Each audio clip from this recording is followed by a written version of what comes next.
Greetings to the sovereign beings. Greetings to the sovereign beings. Greetings to the sovereign beings. You hear me?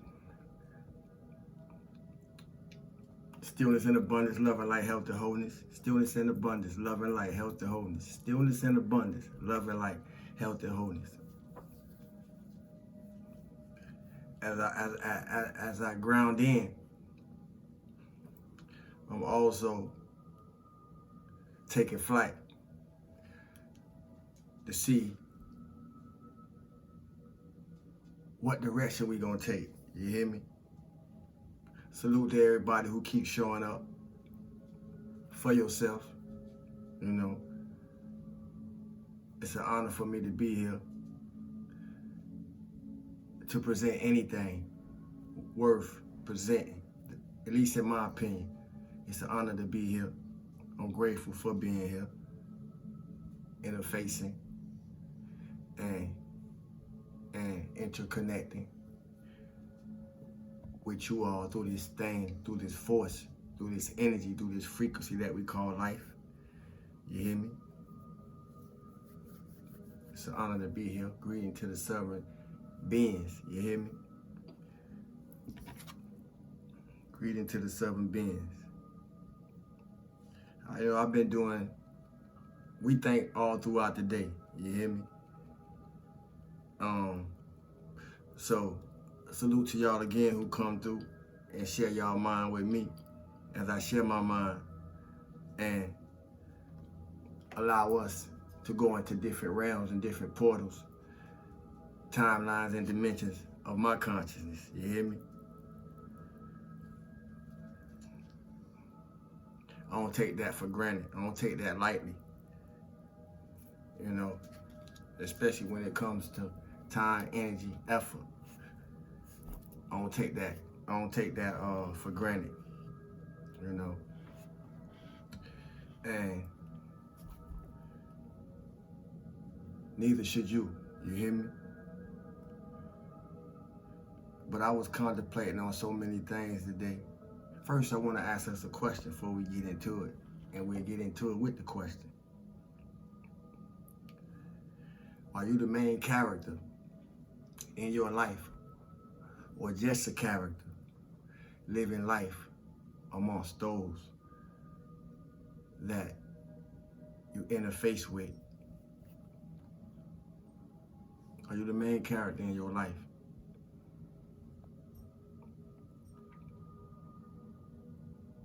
That's an important question. And it has a lot to do with the head and it has a lot to do with the heart. And the head and the heart is important.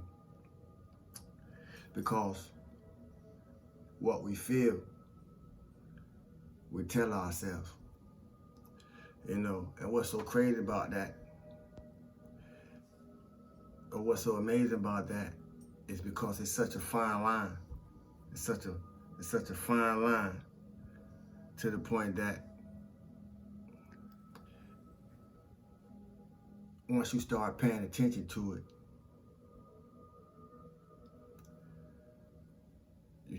you try to come to a conclusion of what's occurring first, thought or feeling the thought, or is it occurring simultaneously? But everything we experience, we always see in ourselves. Now, what's so amazing about that is because even though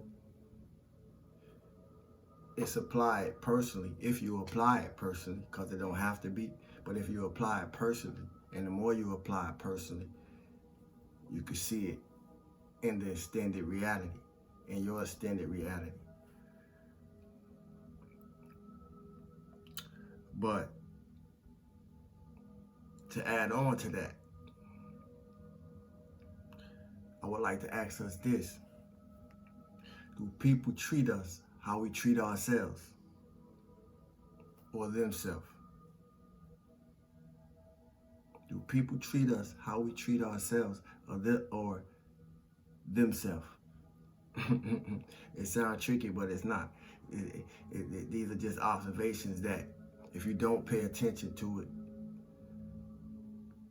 if you don't pay attention to it, it's something to start paying attention to, because many, if not most, don't. Do people treat you how you treat yourself or themselves?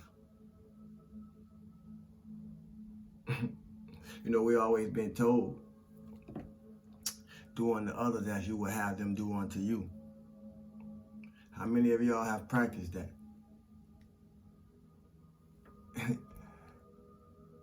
And what was your result?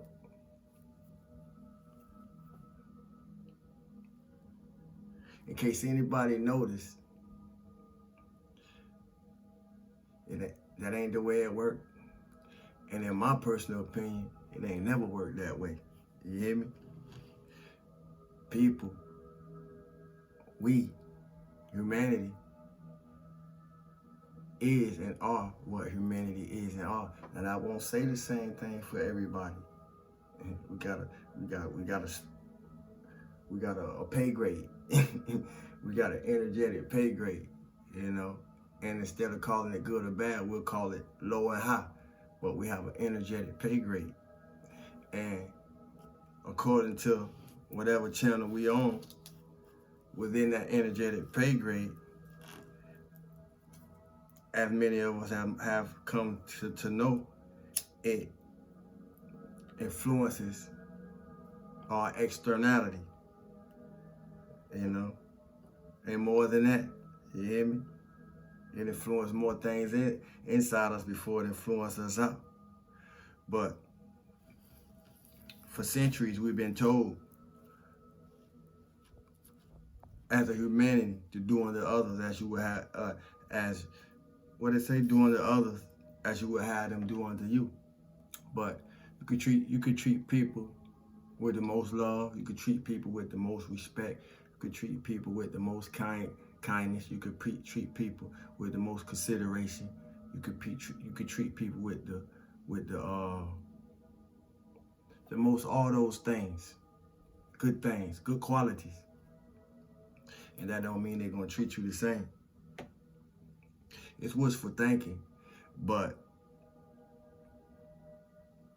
that ain't how it's been working. And in a lot of cases, and in all cases, it has affected us to some extent or another.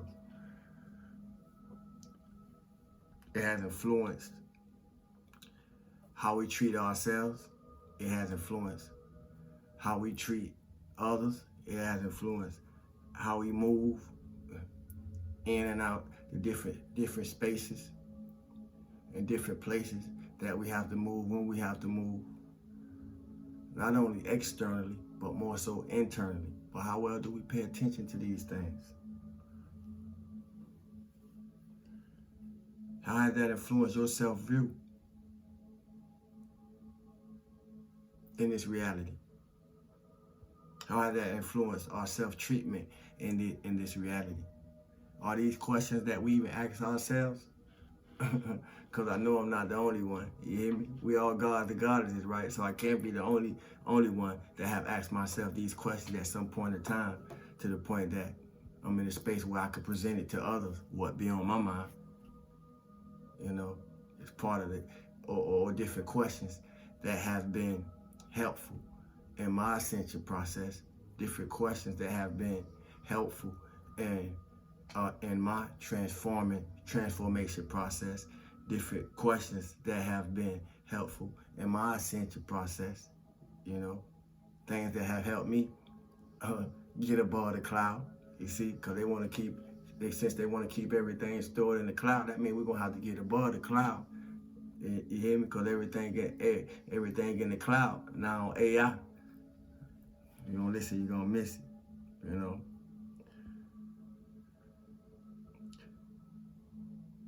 I'm speaking to respect, but more so I'm speaking to self-respect. What does self-respect mean to you? These are contemplations that I was having with myself. See, a lot of times when we find ourselves actually making self-respect applicable, we're gonna find a lot of things, people, places, and things fade off or wear off or be outgrew. And every time I don't found myself in a place where different associations, you know, in connection to people, making it known that something about me has changed. I learned to realize that frequency was taking their place. So it ain't so much that I changed who I am. I changed the frequencies that I was operating in by choosing myself. So choose yourself, and in choosing yourself, change has a way of just happening. You hear me? I don't know who need to hear that. What do self-respect mean to you? How do you respect? How do your self-respect define you? More so, because from my observation, good science is good observation, and when we start going into these places, we'll see that, going back to the question, do people treat you how you treat yourself, or do people treat you as they treat themselves? And we may start seeing something different. How do your self-respect, your self-respect define you? Not only to yourself, how does it define you to others? And if you ain't paid attention to this, start paying attention. It could be seen. These invisibilities can be seen. The unseen can be seen. The unseen can be seen if we start paying attention to energy and frequency, because we are energetic beings, right? We are radiating, right? We are transmitting, right? As well as receiving, right? So we are radios on some channel or other, rather low or high, at any given point in time, you know? How do your self-respect define you, not only to yourself, but in your relation to others?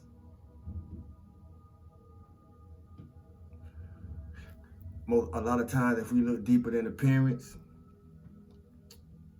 we'll see that people treat you, at least for me, let me speak personally. In my observation, in my good science, I have found that people treat you how they feel about you, or treat you how they don't.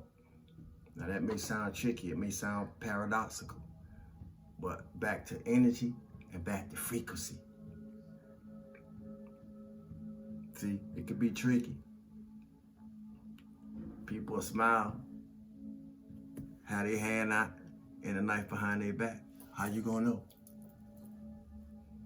What you paying attention to? The smile on the face, or the energy and the frequency?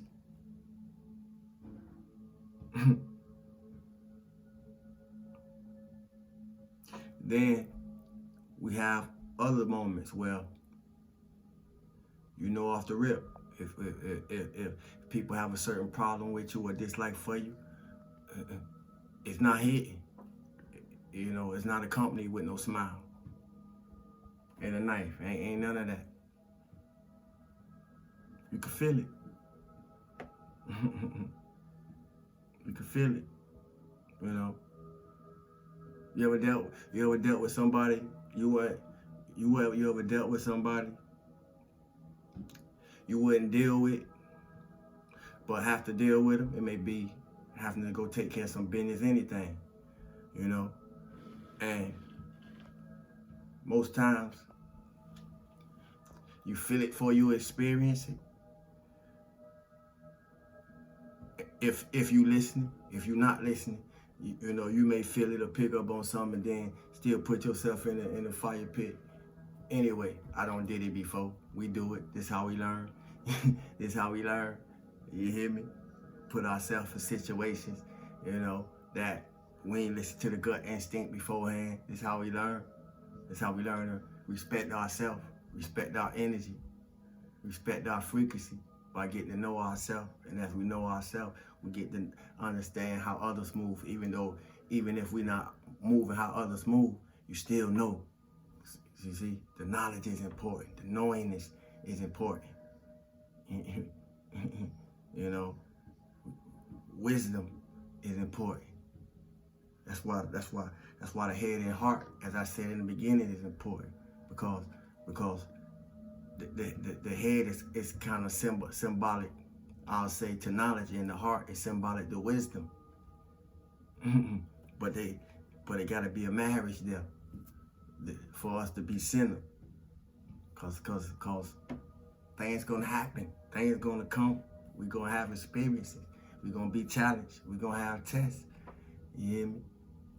And we meant to rise above them, not stay in the loop. Everything ain't so obvious, but one thing, as I just said, we always feel. We can always feel it, and we always felt it. You know, even if we don't know what we're feeling, we could always feel, unless we just don't bend, unless we just that blocked up. Unless we just that shut down. You hear me? And yeah, I'm aware of people still moving from traumatized states, you know. But I hope they ain't staying there. I've been there and I can relate to it, but I ain't stay there. You hear me? So I hope anybody who come across this message in that place, don't stay there. You don't have to. It's just time to choose you. A little bit more self-respect. You hear me? Now it's making sense why this was even put on me. Just a little bit more self-respect, you know?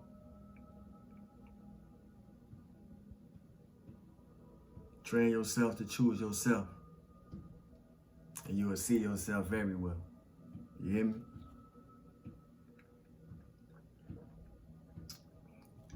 And all you gotta do from that moment from this moment, to get to that moment, or choose yourself, is ask yourself, what do you need to do now? And with that question, we come into the closing. What do you need to do now? You hear me? What do you need to do now? Because what you could do for you is far more than what I could do for you. What do you need to do now? And become the main character of your life, you hear me? The emoji for the day. Emoji for the day. We got one more day for the raffle. Salute to everybody who been showing up. All the participants, I appreciate y'all. Appreciate yourself, more so. Appreciate yourself. Round of applause for everybody. We're gonna put it in the clouds, you hear me? We're gonna put it in the clouds. We're gonna put it in the cloud. We're gonna put a cloud, we're gonna use the cloud as the emoji for the night. So place your clouds in the comment section. If you once you finish watching the video, place your cloud in the comment section. It's simple as that for the raffle. Feel good for no reason at all. Feeling good is feeling God. And if love is the highest frequency, find yourself in it. You hear me? Self-respect. Thanks for the likes, shares, new subscribers, new soul tribe. Thanks to the soul tribe who been present. Peekaboos and passerbys. Everybody count. You hear me? Everybody count. You feel me? And greeting to the southern beings. You hear me? That know what it is. Choose yourself. My name is Salu. Peace.